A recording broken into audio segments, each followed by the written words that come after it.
Think about the last time someone stayed on your mind. Maybe it was a person you only met once at a party. Maybe it was a quick date that didn't even last 2 hours.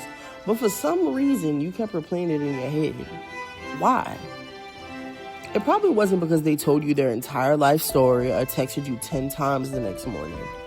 More likely, it was because they gave you a glimpse, a taste, just enough warmth, just enough attention, and then they pulled back. That space they left behind, that's what made them unforgettable. That's the magic of the coquette, one of the timeless archetypes of seduction. And to show you how powerful it could be, I want to tell you a story. It's about Napoleon Bonaparte, one of history's most ambitious men, and Joséphine, the woman who flipped the script on him and made him chase her like a lovesick teenager. So who is the coquette?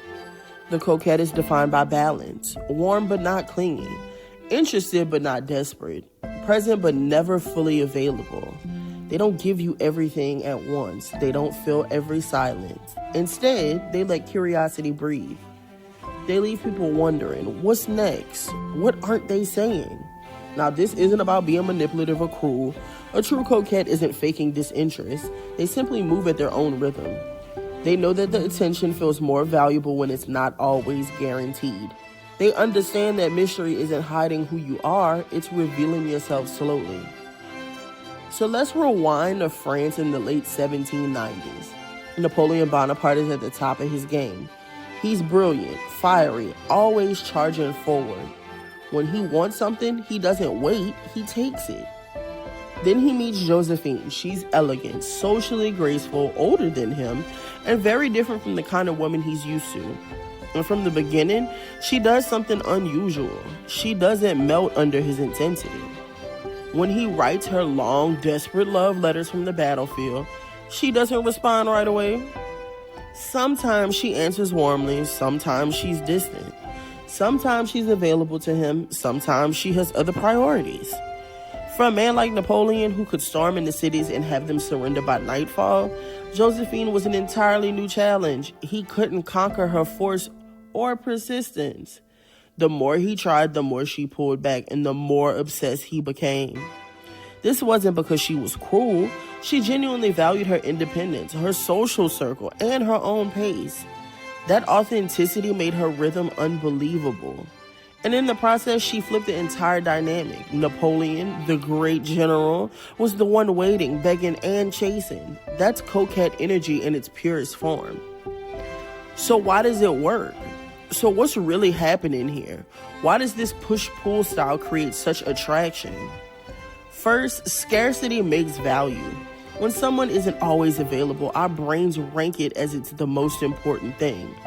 That's why the same coffee tastes better when it's seasonal. Second, anticipation amplifies emotions. If you ever waited for a vacation, you know the build-up is half the joy. The waiting stretches your imagination, and imagination fuels desire. Third, contrast is memorable. Humans notice change. We remember the warmth after the cool, the sweetness after restraint. A constant stream of attention can feel flat, but a mix of closeness and distance sticks in the memory. In other words, the coquette isn't powerful because they're aloof. They're powerful because they understand timing. So how can you use this energy? How do you bring it into your own life without feeling fake? Let me give you some practical ways. Stop oversharing. On the first date, resist the urge to dump your entire life story. Share highlights, a fun story, a surprising detail. Leave some things for later. Think of it like a good Netflix series. You don't want to release all the episodes in one night. Also, make sure you pace your replies. In a world where people expect instant messaging, you don't need to jump on every ping right away. Take your time. A delayed but thoughtful reply is worth more than a rush one. Use cliffhangers. In a story with, remind me to tell you the rest next time. That creates curiosity. Stay genuinely busy. The coquette doesn't have to pretend to be unavailable. They are living their life. Pursue hobbies, friendships, goals. People are drawn to those with purpose. And make sure you always exit while it's good. Whether it's a phone call, a date, or even a party, leave when the energy is high. It makes the other people want more. Now, Let's go ahead and avoid the dark side, because of course this style comes with boundaries. Coquette energy is about pacing, not manipulation. If you're not interested in someone, say so clearly. If someone asks for honesty about where they stand, give it. The goal isn't to confuse people endlessly, it's to create intrigue while still being kind and authentic. Joséphine didn't conquer Napoleon with force, she did it with rhythm. She gave him warmth, then space. She revealed herself slowly, not all at once, and that kept him hooked long after the first spark. That's the essence of a coquette, not louder, not more dynamic, just smarter with timing.